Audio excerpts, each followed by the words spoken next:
啊，Jackie 林小姐啊。買靚裝修嘅別墅咧係要俾多啲錢㗎，買咗翻嚟之後咧，發覺唔係咁中意，又唔係咁理想，咁就又要再裝修，又要花錢，又要花時間。咁我建議你咧，不如買一間冇裝修嘅原裝嘅屋，又冇改動過嘅，自己又可以設計，又可以裝修到自己心水嘅裝修。而家介紹你睇一架咧，好原裝嘅，冇乜點改動過㗎。業主係95年買入嘅 B4型地下嘅飯廳同廚房，出邊就泊咗2-3部車嘅，仲有個花園嘅尺數係有825尺，唔係細㗎，半獨立屋嚟嘅。而家一齊嚟睇下啦。個單位街尾咧仲有個公園徑嘅，佢仲好近呢個公園嘅添。物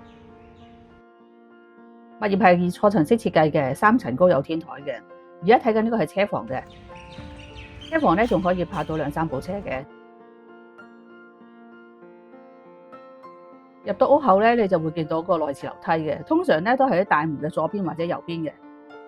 咁佢係 B 型嘅啫，第一層咧就係飯廳廚房，因為佢係半獨立屋咧，所以有個洗手間嘅。佢個廚房設備啊、啲櫃啊、牆身啊，全部都係新鴻基嘅交樓標準嚟嘅。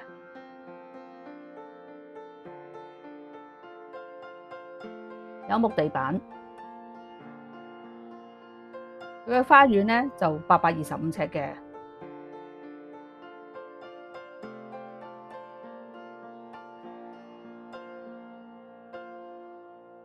客廳咧就喺上邊。呢個大客廳咧差唔多有300尺嘅，仲有一個落地大窗，全部都係原裝間隔嚟嘅，包括嗰啲窗花都係嘅。3房1套嘅，第一個睡房咧就係嗰個特大嘅套房。呢個套房咧有成150尺嘅，未計洗手間同露台嘅。佢除咗個大窗之外，仲有個露台可以出到去咧，睇到自己嘅後花園嘅。咁佢又近公園啦，所以你都望到公園個景觀嘅。原裝嘅浴室咧都係有浴缸嘅，所有洗手間咧都係名廁嚟嘅。咁佢半獨立屋咧，樓下有一個，呢度有一個，即係全屋係有3個浴室嘅。再上呢度有2個睡房，呢個浴室都係原裝設備嘅，你睇啲顏色嘅磚都係嘅。呢度仲有一個士多房嘅，2個睡房咧都一樣大嘅，都有100尺嘅。大家係望前望後噶。呢個睡房特別啲，有個特大嘅露台嘅。我見到有啲業主咧就會攞呢一層咧做咗個特大嘅套房嘅。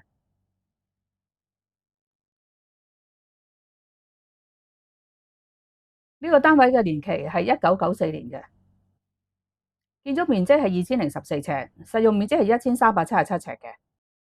呢度係最高嘅位置，出邊就係天台啦。而家呢個單位叫價咧，實用面積尺價係唔使9500蚊嘅。如果你對呢個單位有興趣咧，就可以打電話俾我或者 WhatsApp 我㗎。好多謝你睇我個視頻啊，下次見，拜拜。